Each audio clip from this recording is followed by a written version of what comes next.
में महापुरुष आज्ञा दिया करते थे कि जाओ अब विचरण करके आओ। हमारे पूज्य गुरुदेव श्री पहाड़ी बाबा महाराज जिनकी कृपा से हमें ये साधु का स्वरूप प्राप्त हुआ, बड़े अद्भुत महापुरुष थे पूज्य सदगुरुदेव श्री पहाड़ी बाबा महाराज। बड़े दीर्घजीवी थे, लंबी आयु उन्होंने प्राप्त की। अनुमान है कि लगभग 125 से 130 वर्ष की आयु तक वे स्वस्थ विराजमान रहे। और वो कहते भी थे कि बच्चा,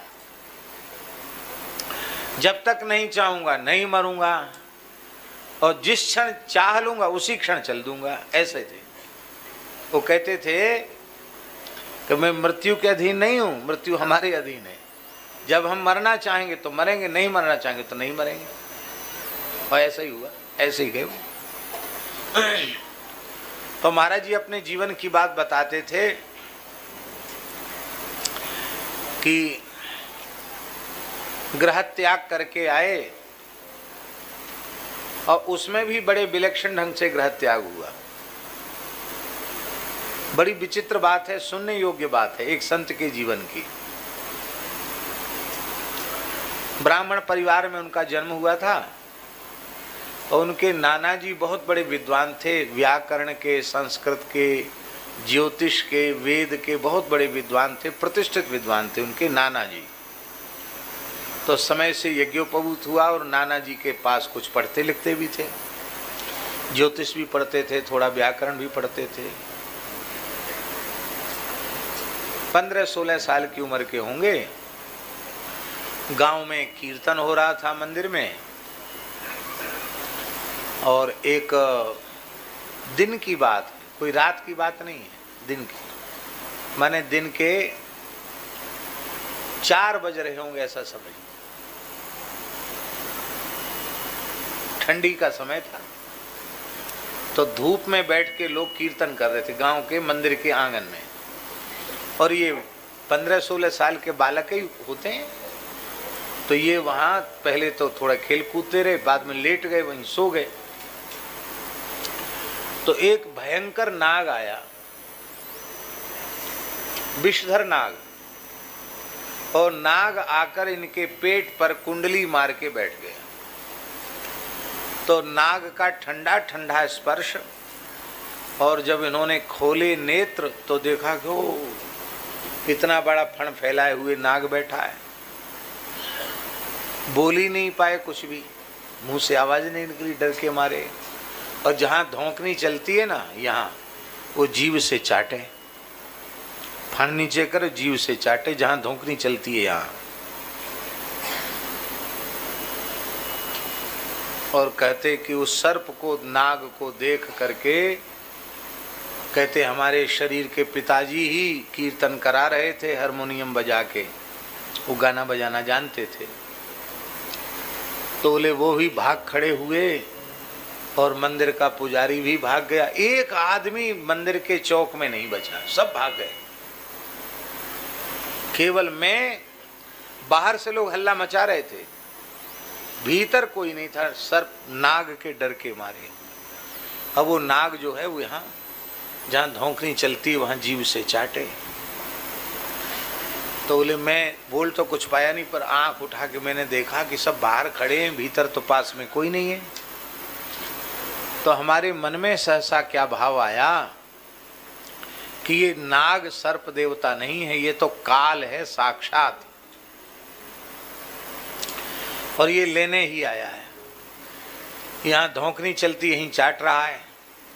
और महाराज जी कहते थे कि ओले जैसी ठंडी ठंडी जीभ उसकी, एकदम ठंडी ठंडी जीभ लगे, और लगे बस अब काटेगा ही, अब काटेगा। तो हमारे मन में हुआ कि ये सर्प नहीं है, ये काल है, लेने आया है। देखो ब्राह्मण कुल में जन्म हुआ, और अब कुछ किया तो मुक्ति का साधन तो किया नहीं, और ये काल आ गया लेने के लिए। तो मन ही मन निश्चय किया कि यदि इस काल सर्प से मैं बच जाता हूँ